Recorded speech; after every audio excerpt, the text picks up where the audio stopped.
60e petit journal. Nous sommes à un peu plus de 2 semaines du déconfinement, donc je vais pouvoir commencer à vous parler de l'après, ce qui est plutôt positif. Concernant les masques, je reviens sur ce sujet parce que vous êtes très nombreux à m'interroger.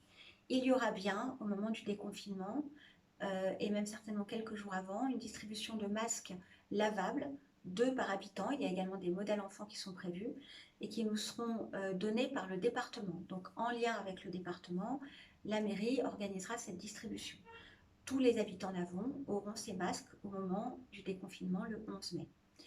Concernant les masques que j'ai envoyés aux personnes de plus de 70 ans, qui sont des masques jetables uniquement en cas de besoin absolu de sortie, puisque je le répète, le confinement reste pour les seniors le moyen le plus sûr de se protéger du virus. Un envoi complétera le premier envoi pour ceux d'entre vous qui sont 2 dans le foyer à avoir plus de 70 ans. Il faut nous laisser un petit peu de temps, mais vous aurez bien cet envoi supplémentaire s'il n'y a eu qu'un seul masque par foyer de 2 personnes. Vous parlez de la rentrée scolaire qui approche le 11 mai, c'est ce qu'a décidé le gouvernement. Nous préparons donc un plan, un protocole pour ouvrir les écoles le mieux possible. Ce protocole préparé par les services sera d'abord soumis aux élus, puis aux directeurs d'école et enfin aux représentants des parents d'élèves, de manière à ce que ça soit vraiment dans une logique de concertation, qu'on puisse se mettre d'accord sur ce sujet qui va être compliqué de la rentrée pour nos enfants, même si elle sera progressive. En tous les cas, ce que je peux déjà vous dire, c'est que tous les services périscolaires, la garderie du matin, du soir, la cantine, le centre de loisirs du mercredi après-midi seront ouverts dès le 11 mai. Précisément, en ce qui concerne le centre de loisirs, parce que l'été va arriver très vite, j'ai proposé aux élus qui l'ont approuvé en raison de plusieurs éléments qui sont le fait que nous ne pouvons pas savoir si les grands-parents pourront cet été garder leurs petits-enfants.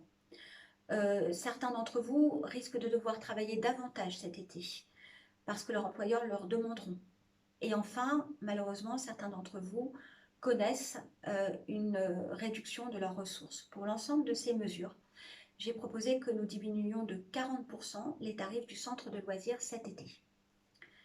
Je voulais également, dans les mesures de déconfinement, vous dire que le grand ménage dans les écoles commence, qu'on met aussi en place des mesures de maintenance et que dans l'ensemble des services de la ville qui vont donc rouvrir, nous mettons aussi en place des conditions d'aménagement pour que le contact avec le public soit sécurisé, en particulier des plexiglas qui vous sépareront des agents dans tous les lieux d'Avon où on aura un contact entre les agents de la ville et le public. Donc vraiment, nous sommes déjà à l'œuvre pour nous préparer à ce déconfinement.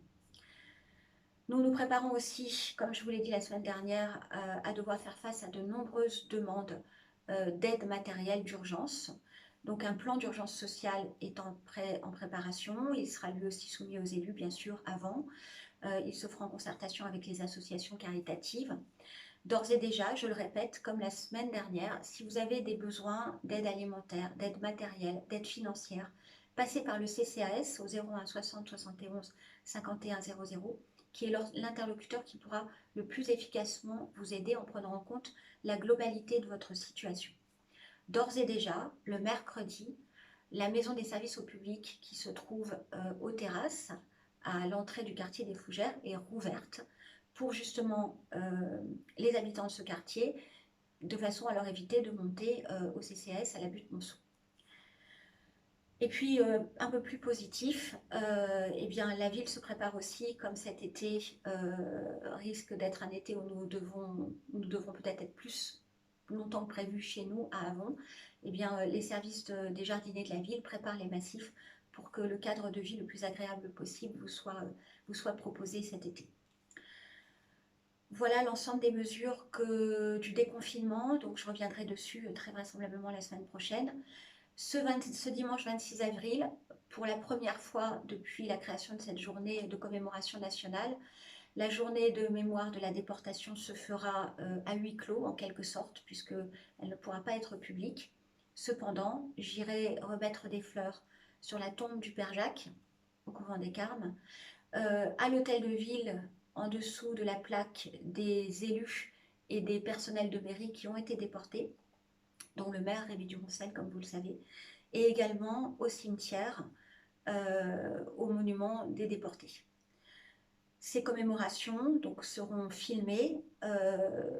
La vidéo intégrera aussi la lecture d'un message qui sera fait par Madame Marie-Vonne Braunschweig, qui est la présidente départementale des Amis de la Fondation de la Mémoire et de la Déportation. Donc je vous invite à 11h30, si vous voulez vous joindre à ce moment de recueillement en souvenir de toutes les victimes de la Shoah et de la déportation. Eh bien, à 11h30, il y aura une vidéo qui sera mise en ligne pour vous associer à cette cérémonie. Je vous invite aussi symboliquement, si vous le voulez, à mettre des lumignons sur vos fenêtres en mémoire de toutes les victimes de ces moments épouvantables qui ont été ceux de la dernière guerre mondiale. Eh bien écoutez, j'en ai fini pour cette semaine et je vous dis encore un peu de courage, mais nous commençons à voir le bout.